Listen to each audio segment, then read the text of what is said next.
వివాహ రద్దు, విడాకుల ప్రక్రియపై మధ్యప్రదేశ్ హైకోర్టు అత్యంత కీలకమైన చారిత్రాత్మక తీర్పును వెలువరించింది. వివాహ బంధాన్ని రద్దు చేసే లేదా విడాకులు మంజూరు చేసే అధికారం ఏ రకమైన మతపరమైన సంస్థలు, ముస్లిం కమిటీలు లేదా కేవలం ఏదైనా మసీదు కమిటీ జారీ చేసిన ఫత్వా ప్రాతిపదికన ఒక వివాహం చట్టబద్ధంగా రద్దయినట్లు భావించడానికి వీల్లేదని ధర్మాసనం వ్యాఖ్యానించింది. వివాహ వ్యవస్థకు సంబంధించిన రద్దు ప్రక్రియ అంతా కూడా దేశంలో చట్టబద్ధంగా ఏర్పడిన రాజ్యాంగబద్ధ ఫ్యామిలీ కోర్టుల ద్వారా మాత్రమే జరగాలని స్పష్టం చేసింది. దేశ రాజ్యాంగం నిబంధనలకు కట్టుబడి పనిచేసే న్యాయస్థానాలు మాత్రమే వివాహ రద్దు పిటిషన్లను విచారించే అర్హత కలిగి ఉన్నాయని పేర్కొంది.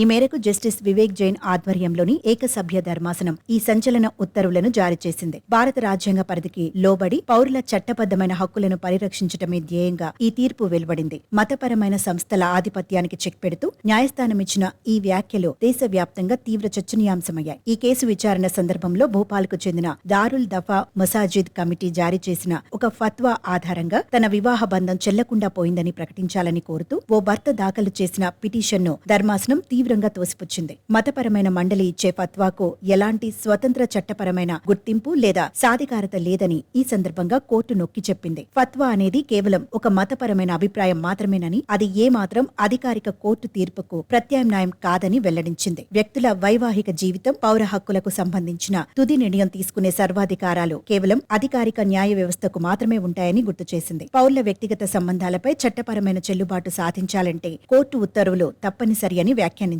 ఎటువంటి న్యాయ విచారణ లేకుండా జారీ చేసే ఫత్వాలకు చట్టం ముందు ప్రామాణికత ఉండదని కోర్టు ఈ సందర్భంగా వివరించింది. రాజ్యాంగ సూత్రాలకు విరుద్ధంగా మత పెద్దలు ఇచ్చే తీర్పులు లేదా ఆర్డర్లను న్యాయస్థానాలు ఎట్టి పరిస్థితుల్లోనూ పరిగణనలోకి తీసుకోబోవని స్పష్టం చేసింది.